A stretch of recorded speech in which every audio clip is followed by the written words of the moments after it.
Hello दोस्तों, मेरा नाम है जितेंद्र कबीर और आपके अपने यूट्यूब चैनल जेके लर्निंग पॉइंट पे आपका स्वागत है।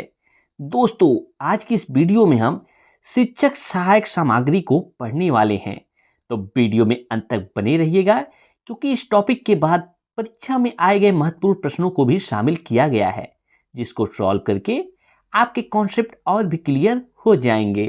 तो चलिए शुरू करते हैं।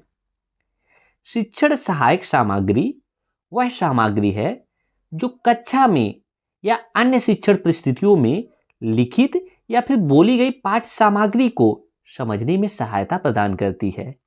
इसका अर्थ यह है कि क्लास में जो भी टीचर पढ़ा रहा है या तो जो है लिखा है या फिर बोला है, जो भी इन जो है लिखित और बोली गई जो है चीज़ों को समझाने के लिए जिस भी वस्तु का इस्तेमाल होता है उसी को शिक्षण सहायक सामग्री कहते हैं। इसको शिक्षण सहायक सामग्री इसलिए कहते हैं क्योंकि ये शिक्षण जो प्रक्रिया होती है, जो पढ़ाने की प्रक्रिया होती है, उसको आसानी से समझने में सहायता करती है। और वही जो सामग्री इस्तेमाल होती है, इसी को पूरे को हम क्या कहते हैं? शिक्षण सहायक सामग्री। मान लीजिए आपको अगर सिखाना है कि एक गिनती, अगर सिखाना कि एक क्या होता है, एक के कॉन्सेप्ट को सिखाने के लिए आप कोई जो है उसको एक वस्तु उसके सामने, मान लीजिए एक जो है क्या पेन रख देंगे, ठीक है। अगर आपको दो का कॉन्सेप्ट सिखाना है तो उसको जो है उसके सामने दो पेन रख देंगे कि हाँ जो है ये दो पेन है। तीन अगर सिखाना तो उसके सामने तीन पेन। तो इस हिसाब से बच्चा समझ जाएगा कि जो ये सिंबल है एक का, ये जो है किसी एक वस्तु को डिनोट कर रहा है। ये जो दो का सिंबल है वो दो वस्तुओं को डिनोट कर रहा है। तीन का सिंबल है, ये तीन वस्तुओं को डिनोट कर रहा है, तीन वस्तुओं को सूचित कर रहा है, तीन वस्तुओं को इंगित कर रहा है।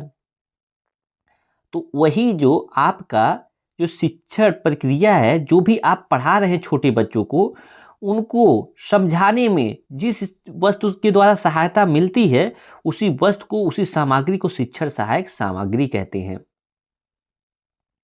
और शिक्षण सहायक सामग्री के अंतर्गत उन सभी साधनों को सम्मिलित किया जाता है जिसकी सहायता से छात्रों की पाठ में रुचि बनी रहती है तथा वे पाठ को सरलता पूर्वक समझते हुए अधिगम उद्देश्य को प्राप्त कर लेते हैं। इसका अर्थ यह है कि जब आप शिक्षण सहायक सामग्री का इस्तेमाल करेंगे तो उसके द्वारा बच्चों को जो जो चीज़ आप पढ़ा रहे उसमें रुचि बन जाती है, उसमें जो उनका इंटरेस्ट आ जाता है। और इंटरेस्ट आने के साथ साथ वो जो भी आप पढ़ा रहे हैं, अगर किसी वस्तु को दिखा दिखा के पढ़ा रहे हैं, अगर ए फॉर एप्पल पढ़ा रहे हैं, अगर आप डायरेक्ट एक जो है एप्पल को दिखा रहे हैं बच्चों को, तो बच्चे जो है उस चीज़ को जो है सरलता पूर्वक समझेंगे और साथ में जो आपका अधिगम का उद्देश्य है वो आसानी से प्राप्त हो जाएगा। जैसे आपको कुछ जो है हम शिक्षक सहायक सामग्री दिखाते हैं और शिक्षक सहायक सामग्री को अंग्रेजी में TLM यानी टीचिंग लर्निंग मटेरियल भी कहा जाता है, ठीक है। तो जैसे आपको अगर एप्पल का ए फॉर एप्पल पढ़ाना है तो आप एप्पल जो है या डायरेक्टरी दिखा दीजिए, उसका फिगर बना के, या उसको जो है टीचिंग लर्निंग मटेरियल के द्वारा उसको बना के आप दिखाइए। यहाँ पे देखिए पाइन एप्पल को बना के दिखाया गया है, उसी प्रकार पियर को दिखाया गया है, यहाँ पे स्ट्रॉबेरी, मैंगो। मतलब जो है आपको अब अगर बच्चों को डायरेक्टली आप कहेंगे कि ए फॉर एप्पल होता है तो उतनी आसानी से नहीं समझ पाएगा। लेकिन जब बच्चों को आप ए फॉर एप्पल बोलेंगे या साथ में दिखाएंगे, देखिए एप्पल ऐसा होता है, इसी का नाम ए से शुरू हो रहा है, तो बच्चा एक कॉन्सेप्ट को एप्पल के साथ जोड़ लेगा और उसी के संदर्भ में जल्दी से सीख जाएगा। जैसे देखिए यहाँ पे आपका सप्ताह के दिनों के नाम दिए गए हैं, बच्चा उसे आसानी से जो है नहीं सीख पाएगा जो है सप्ताह के नाम। लेकिन यहाँ पे देखिए एक इंटरेस्टिंग रंगीन कलर में जो है सप्ताह के नामों को जो है दिखाया गया है कि पहला दिन जो संडे होता है उसे इतवार कहते हैं हिंदी में, दूसरा जो है सोमवार, मंगलवार, बुधवार। ऐसे जो है बच्चा जब इसको रंगीन जो है विषय वस्तु के रूप में देखेगा तो उसका इंटरेस्ट बनेगा। मान लीजिए आप लोग तो बड़े हो गए हैं, आप लोग की किताब में अगर अक्षर ही अक्षर है तो आप लोग नहीं बोर होंगे, लेकिन अगर बच्चा अक्षर ही अक्षर सिर्फ देख रहा है तो जो है बोर हो जाता है। इसीलिए एनसीईआरटी ने जो बच्चों की बुक को डिजाइन किया है उसमें एकदम रंगीन, एकदम कलरफुल, एकदम जो है खूब अच्छी विषय वस्तु को डाला गया है। किताबों को ऐसा बनाया गया है, इतने चित्र, इतने जो है कलरफुल तरीके से, इतने रोचक ढंग से किताबों को बनाया गया है कि जैसे लगता है किताबें बच्चों से बात करती है। इसी प्रकार आप भी जो है अपने से भी टीचिंग लर्निंग मटेरियल्स का इस्तेमाल करके बच्चों का जो है इंटरेस्ट जो है आप और ज़्यादा क्रिएट करवा सकते हैं लर्निंग प्रोसेस में, अधिगम प्रक्रिया में। तो कुल मिला जुला के टीचिंग लर्निंग मटेरियल का मेन उद्देश्य ये होता है कि बच्चों का पढ़ने में रुचि उत्पन्न हो, सहजता से सरलता से सीख पाए। इसीलिए जो है ऐसी सामग्रियों को उनको दिखाया जाता है जिससे उनकी लर्निंग और आसान हो जाए। तो बढ़ते हैं आगे। शिक्षण सहायक सामग्री विषय को अस्थायी रूप से सीखने व समझने में सहायक होती है। मतलब अगर आप किसी चीज को पढ़ाने में शिक्षण सहायक सामग्री यानी टीचिंग लर्निंग मटेरियल का इस्तेमाल कर रहे हैं तो बच्चे उस चीज को एकदम परमानेंटली सीख जाते हैं। जैसे आपको अभी मैंने बताया कि एक का अगर कॉन्सेप्ट बताना है कि एक क्या होता है तो उसकी जगह पे आप किसी एक वस्तु को दिखा दीजिए। तो इस प्रकार जब आप किसी चीज को आप जब किसी मूर्त चीज से जोड़ के सिखाएंगे तो बच्चा बड़ी आसानी से सीख जाता है। अगर ए फॉर एप्पल, अब आपने बताया जब एप्पल वो देख लिया तो उसको एप्पल हमेशा याद रहेगा क्योंकि उसके सामने मूर्त रूप से देख लिया। इसका आप सीधा एग्जाम्पल ए ले सकते हैं कि जैसे आप ही लोग हो, जब पढ़ाई करते हो तो उतना नहीं समझ में आता, लेकिन किसी चीज़ को अगर आप प्रैक्टिकली करके सीख जाते हैं तो फिर आपका क्या होता है कि उस चीज़ को बड़ी आसानी से आप सीख जाते हैं। क्यों? क्योंकि वहाँ पे जो है कुछ जब प्रैक्टिकल कर रहे हैं तो वहाँ पे आप टीचिंग लर्निंग मटेरियल्स का इस्तेमाल कर रहे हैं। चीज़ों को आप फिजिकली जो है कंक्रीट रूप से, मूर्त रूप से जो है देख के करके सीख जाते हैं। और जहाँ शिक्षक का मौखिक वक्तव्य कम प्रभाव उत्पन्न करता है, मतलब जहाँ टीचर के द्वारा जो मुख से बोली गई जो चीज़ें होती है वो कम प्रभाव उत्पन्न करता है, वहीं दृश्य श्रव्य सामग्री, जो आपका दृश्य सामग्री है, पाठ को रोचकता प्रदान कर उसे रुचिकर बना देता है। तो जी हाँ, अभी आपको हमने बताया कि टीचिंग लर्निंग मटेरियल का मेन जो है उद्देश्य होता है कि पाठ को एकदम रोचकता ला दे, बच्चों का इंटरेस्ट क्रिएट हो जाए और उसमें मजे से जो है एकदम आराम से सीखें। तो टीचिंग लर्निंग मटेरियल का यही मेन उद्देश्य होता है कि बच्चे ज़्यादा से ज़्यादा सीखें और अच्छे से सीखें। साथ में यह भाषा संबंधी कठिनाइयों को दूर करता है और अध्यापन रुचिकर होने से छात्र अधिक सक्रिय रहते हैं और पाठ को अधिक सरलता से ग्रहण करते हैं। तो जी हाँ, जैसे आप भाषा सीख रहे हैं तो इसको किसी जो है टीचिंग लर्निंग मटेरियल यानी शिक्षण अधिगम सामग्री के द्वारा अगर सीख रहे हैं तो जो अध्यापन का प्रक्रिया वो रुचिकर हो जाता है। बच्चे इंटरेस्ट के साथ सीखते हैं, कर करके सीखते हैं। और जब बच्चे किसी चीज़ को करके सीखेंगे, देख के सीखेंगे, समझ के सीखेंगे तो वहाँ पे ऑटोमेटिक एक्टिव रहेंगे, सक्रिय रहेंगे। और जब सक्रिय हैं, रुचि उनकी बनी हुई है तो ऑटोमेटिक वो सरलता से उस चीज़ को सीख जाएंगे। पढ़ते हैं आगे। शिक्षण सहायक सामग्री से विद्यार्थी गतिविधियों में सक्रिय बने रहते हैं। मतलब जो शिक्षण अधिगम सामग्री का जब इस्तेमाल होता है कक्षा में तो विद्यार्थी उसमें जो है बहुत ही रुचि के साथ, बहुत ही उत्सुकता के साथ चीज़ों को सीखते हैं। अगर वहाँ पे कोई चीज़ करने को दिया जा रहा है तो उस गतिविधि को जो है बहुत ही मौज मस्ती के साथ जो है वो करते हैं।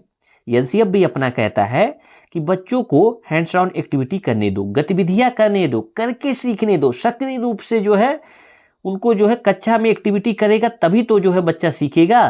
तो वही चीज़ है जो टीचिंग लर्निंग मटेरियल है, बच्चा को गतिविधि कराने में सहायक होता है, बच्चों का इंटरेस्ट क्रिएट करता है क्लास में, जिसकी वजह से बच्चा क्या रहता है कक्षा में सक्रिय, और जो है उसका जो है लर्निंग आसान हो जाती है। साथ ही अनुसंधान व परियोजना कार्यों में बढ़कर हिस्सा लेते हैं।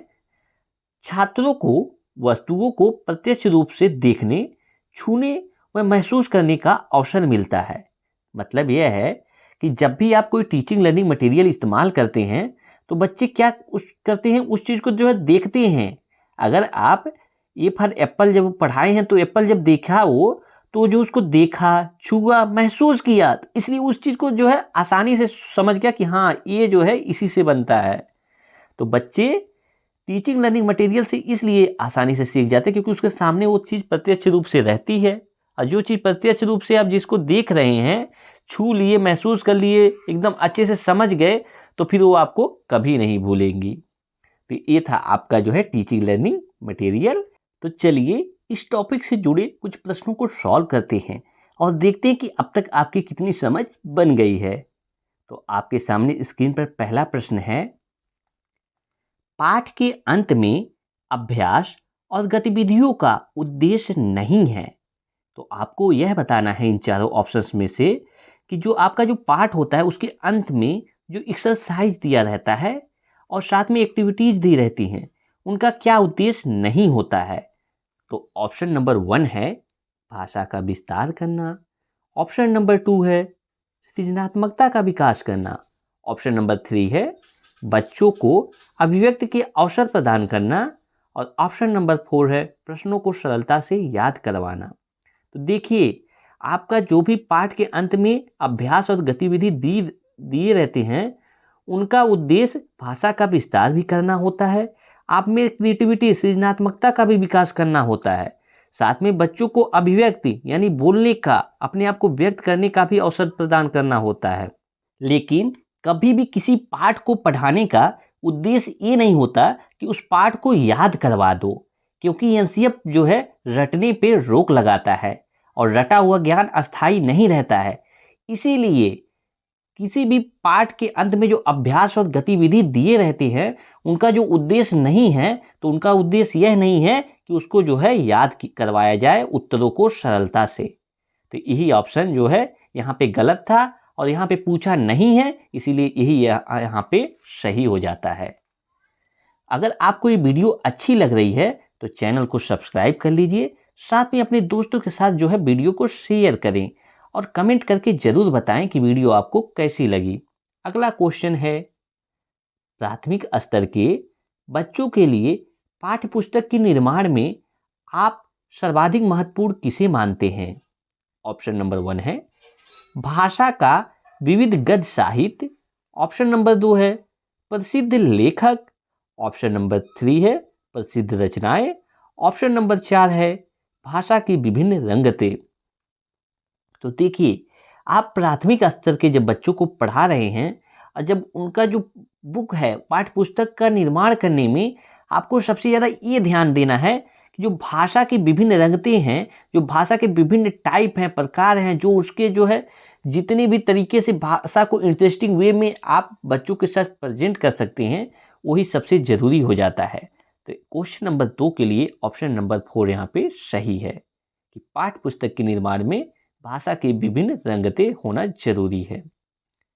बढ़ते हैं क्वेश्चन नंबर 3 पे। क्वेश्चन नंबर 3 है, प्राथमिक स्तर पर बच्चों के लिए बाल साहित्य के चयन का मुख्य आधार क्या होना चाहिए। तो ऑप्शन नंबर 1 है छोटी रचनाएं, ऑप्शन नंबर 2 है रोचक विषय वस्तु, ऑप्शन नंबर 3 है रंगीन चित्र, ऑप्शन नंबर 4 है सरल जानकारी। तो अभी हम आपको जब टीएलएम यानी टीचिंग लर्निंग मटेरियल पढ़ाए हैं, तो बार बार कहें कि जो है आपको ज़्यादा से ज़्यादा कक्षा को रोचक बनाना है, रुचिकर बनाना है, ताकि बच्चे जब उसमें जो है रुचि लेंगे, इंटरेस्ट लेंगे, तो बड़े आराम से आसानी से चीज़ों को सीख जाएंगे। तो जो भी आपका प्राथमिक स्तर पे बच्चों के लिए जो बाल साहित्य का चयन का मुख्य आधार होता है, वो होता है कि रोचक विषय वस्तु हो, बच्चों को विषय वस्तु अच्छी लगे, और जब अच्छी लगेगी तो ऑटोमेटिक सीखेंगे। बढ़ते हैं अगले क्वेश्चन पे। क्वेश्चन नंबर 4 है, गृह कार्य के बारे में कौन सा कथन उचित है। मतलब जो आपके होमवर्क दिए जाते हैं उसके बारे में चारों में कथन में से कौन सा कथन सही है। तो ऑप्शन नंबर 1 है गृह कार्य देना अति आवश्यक है, ये तो कोई बात नहीं हुई प्राइमरी बच्चों के लिए।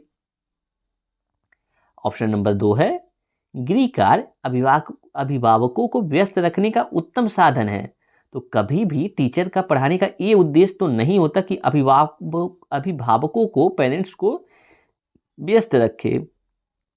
तो बढ़ते हैं क्वेश्चन नंबर 4 के ऑप्शन नंबर 3 पे। बच्चों की क्षमताओं स्तर के अनुसार गृह कार्य दिया जाना चाहिए। तो जी हाँ, यही ऑप्शन सही है कि जब भी आप बच्चों को गृह कार्य दे रहे हो तो ऐसा होमवर्क होना चाहिए जो बच्चे की क्षमताओं के अनुसार हो, उसके स्तर के अनुसार हो, ताकि जो है बच्चा आसानी से उसको कर ले। ये नहीं कि बच्चा कक्षा 1 का है और आप उसको जो है कक्षा 5 का जो है होमवर्क दे दे तो पहले ही डर के भाग जाएगा। इसीलिए आपको बच्चे का स्तर और उसकी क्षमता का ध्यान रख के ही होमवर्क दिया जाना चाहिए। ऑप्शन नंबर 4 भी देख लेते हैं। गृह कार्य कक्षा में किए गए कार्यों का अभ्यास मात्र है। तो देखिए, मात्र, केवल, ओनली, ये सब जो है ऑप्शन गलत होते हैं। तो यहाँ क्वेश्चन नंबर 4 के लिए ऑप्शन नंबर 3 सही है। बढ़ते हैं क्वेश्चन नंबर 5 पे। वीडियो कैसी लग रही है कमेंट करके जरूर बताएं। क्वेश्चन नंबर 5 है, पठन पाठन के अंत में ऐसे अभ्यास एवं गतिविधियां हों जो ऐसी कौन कौन सी अभ्यास मतलब एक्सरसाइज और गतिविधियां यानी एक्टिविटीज हों। ऑप्शन नंबर 1 है सरल भाषा वाले हों। ऑप्शन नंबर 2 है बच्चों को स्वयं कुछ करने और सीखने का अवसर प्रदान करें। ऑप्शन नंबर 3 है केवल पाठ से ही संबंधित हो। ऑप्शन नंबर 4 है पाठ पर बिल्कुल आधारित ना हो। तो देखिए, अगर पाठ पर बिल्कुल आधारित नहीं रहेगा तो बच्चे जो है उसमें इंटरेस्ट ही नहीं ले पाएंगे, क्योंकि उनको उसके बारे में कुछ पता ही नहीं रहेगा। तो ये ऑप्शन गलत हो जाता है। और सिर्फ केवल पाठ पे आधारित हो तो भी जो है बच्चों का जो है सर्वांगीण विकास नहीं होगा। तो जहां भी केवल, किंतु, इतने और जो है ओनली वाले ऑप्शन दिख जाए, मात्र वाले ऑप्शन दिखे, तो वो समझ लीजिए ऑप्शन अक्सर नेगेटिव रहता है। ये भी ऑप्शन गलत हो जाता है। तो जो भी आपका लेसन के अंत में एक्सरसाइज और एक्टिविटीज होती हैं वो ऐसा हो कि बच्चे स्वयं से कुछ करने और सीखने का अवसर प्रदान करे। तो जी हाँ, यही ऑप्शन सही है। क्वेश्चन नंबर 5 के लिए ऑप्शन नंबर 2 सही है। आपके जो एक्सरसाइज और एक्टिविटीज ऐसी होनी चाहिए कि बच्चा खुद करने के लिए कुछ मोटिवेट हो, खुद करे खुद सीखे। जब खुद करेगा खुद सीखेगा तो उसका जो है अधिगम अस्थायी बनेगा। क्वेश्चन नंबर 6 है आपके सामने। भाषा की कक्षा में कहानी सुनाने का मूल उद्देश्य है। ऑप्शन नंबर 1 है बच्चों की कल्पना शक्ति का विकास। ऑप्शन नंबर 2 है बच्चों में सुनकर दोहराने की आदत का विकास। ऑप्शन नंबर 3 है बच्चों की अनुशासन में रखना। और ऑप्शन नंबर 4 है बच्चों का मनोरंजन करना। तो देखिए, आप कक्षा में बच्चों को इसलिए कहानी सुनाते हैं ताकि जब बच्चे कहानी को सुने तो उसमें जो है, अगर कहानी को सुन रहे हैं तो उसमें उनका इंटरेस्ट क्रिएट होगा। उससे वो आगे जो है कहानी को इमेजिन करते हैं कि इसमें जो है अगर ऐसा कोई एक्टर है, कोई पात्र है तो ऐसा रहा होगा। कहानी को अगर आप जहाँ ख़त्म करते हैं उससे आगे की चीज़ों को सोचते हैं कि अगर ऐसा हुआ था तो ऐसा क्यों हुआ था। ठीक है, तो इस वजह से कक्षा में कहानी सुनाने का मूल उद्देश्य होता है कि बच्चों में कल्पना शक्ति का विकास हो। बच्चे उस चीज़ के बारे में, उस कहानी के बारे में सोचें, उस पर कल्पना करें, चिंतन करें। तो क्वेश्चन नंबर 6 के लिए ऑप्शन नंबर 1 ही सही हो जाता है। बाकी ऑप्शन नंबर 2 है सुनकर दोहराने की आदत। तो कभी भी आपको दोहराना रटवाना नहीं है। कक्षा में जो है अनुशासन रखना, तो किसी भी पढ़ाई का उद्देश्य अनुशासन रखना नहीं होता है। और कहानी से मनोरंजन तो होता है लेकिन मेन उद्देश्य कल्पना शक्ति का विकास करना है। तो क्वेश्चन नंबर 6 के लिए ऑप्शन नंबर 1 सही है। पढ़ते हैं क्वेश्चन नंबर 7 पे। क्वेश्चन नंबर 7 है पाठ्य पुस्तक की भाषा, मतलब जो पाठ्य पुस्तक की भाषा होती है बच्चों के, वो कैसी होनी चाहिए। तो ऑप्शन नंबर 1 है बच्चों की घर व समुदाय की भाषा से मिलती जुलती होनी चाहिए। ऑप्शन नंबर 2 है तत्सम प्रधान होना चाहिए। ऑप्शन नंबर 3 है तद्भव प्रधान होना चाहिए। ऑप्शन नंबर 4 है अधिकाधिक कठिन शब्दों से युक्त होना चाहिए। तो जैसा कि आपको हमने ईवीएस में पढ़ाया है कि पाठ्य पुस्तक की जो भाषा है वो ऐसी होनी चाहिए कि बच्चों को जो है जैसा अपने घर में महसूस हो वैसा जो है स्कूल में भी महसूस हो, क्योंकि स्कूल समाज का एक छोटा हिस्सा है, समाज का एक छोटा रूप है। तो इसीलिए बच्चों को स्कूल में समाज के लिए तैयार किया जाता है। तो बच्चा घर से जो भी सीख के आता है, जो भी उसके समुदाय की, उसके घर की भाषा है, उसी से मिलती जुलती आपकी जो किताब की भी भाषा होनी चाहिए। इससे क्या रहेगा कि बच्चा जो है डरा हुआ महसूस नहीं करेगा, वो अपने आप को एक्सेप्टेड महसूस करेगा और इससे वो ज़्यादा से ज़्यादा सीखेगा, क्योंकि वो जो किताब की भाषा होगी, जब उसके घर की भाषा होगी तो उस जो है किताब की भाषा को बड़े आराम से वो सीख जाएगा। तो क्वेश्चन नंबर 7 के लिए ऑप्शन नंबर 1 सही है। तो बढ़ते हैं आगे। और ईवीएस की अगर आपने क्लास नहीं देखी है तो उसका प्लेलिस्ट का लिंक डिस्क्रिप्शन में दिया गया है, आप उसको भी देख लीजिए, क्योंकि ईवीएस पेडागोजी को बहुत ही अच्छे ढंग से पढ़ाया गया पूरे फिगर्स के साथ। क्वेश्चन नंबर 8 है। क्वेश्चन नंबर 8 कह रहा है हिंदी प्रयोग के विविध रूपों को जानने के लिए सर्वाधिक उपयोगी साधन हो सकता है। इन चारों ऑप्शंस में से आपको देखना है कि कौन सा ऐसा ऑप्शन है जो हिंदी प्रयोग के विविध रूपों को जानने के लिए सबसे ज़्यादा इंपॉर्टेंट, सबसे ज़्यादा उपयोगी है। तो ऑप्शन नंबर 1 है बाल साहित्य का विविध उपयोग। ऑप्शन नंबर 2 है शिक्षण विधियों का संपूर्ण ज्ञान। ऑप्शन नंबर 3 है सुंदर ढंग से छपी पुस्तकें।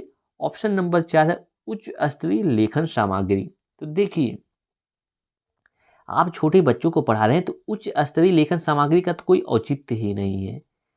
सुंदर ढंग से छपी पुस्तकें, देखिए सुंदर होने से ही काम नहीं चलेगा, उसमें जो है बच्चों का इंटरेस्ट भी क्रिएट हो, तो इससे बेहतर ऑप्शन है अपने पास है।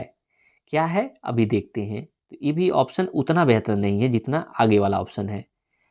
ऑप्शन नंबर 2 है शिक्षण विधियों का संपूर्ण ज्ञान। तो ये देखिए शिक्षक से रिलेटेड हो गया, आपको हिंदी प्रयोग का जो है बच्चों के संदर्भ में देखना है। तो बच्चों के संदर्भ में जो बाल साहित्य का विविध उपयोग है, वही आपका हिंदी प्रयोग के जो है विविध रूपों को जानने के लिए सबसे अच्छा है। देखिए, हिंदी प्रयोग के विविध रूपों को जानने के लिए तो क्या करना है, जो बाल साहित्य का विविध उपयोग है वही करना है। तो बस क्वेश्चन नंबर 8 के लिए ऑप्शन नंबर 1 सही हो जाता है। बढ़ते हैं क्वेश्चन नंबर 9 पे। अगर आपने अभी तक चैनल को सब्सक्राइब नहीं किया तो सब्सक्राइब कर लीजिए। क्वेश्चन नंबर 9 है पाठ के अंत में अभ्यास और गतिविधियां देने का उद्देश्य है। तो इसका क्या उद्देश्य है देखते हैं। बच्चों को अभिव्यक्ति के अवसर देना, या फिर बच्चों को व्यस्त रखने हेतु गतिविधियां बनाना, या फिर बच्चों को याद करने हेतु सामग्री उपलब्ध करने में सहायता करना, या ऑप्शन नंबर 4 है गृह कार्य की सामग्री जुटाना।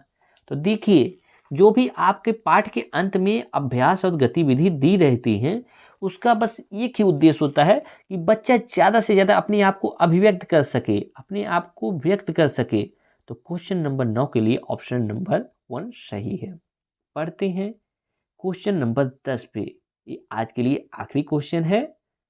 तो क्वेश्चन नंबर 10 है यदि पठन सामग्री के साथ चित्र हो तो फिर क्या होगा। ऑप्शन को देखते हैं।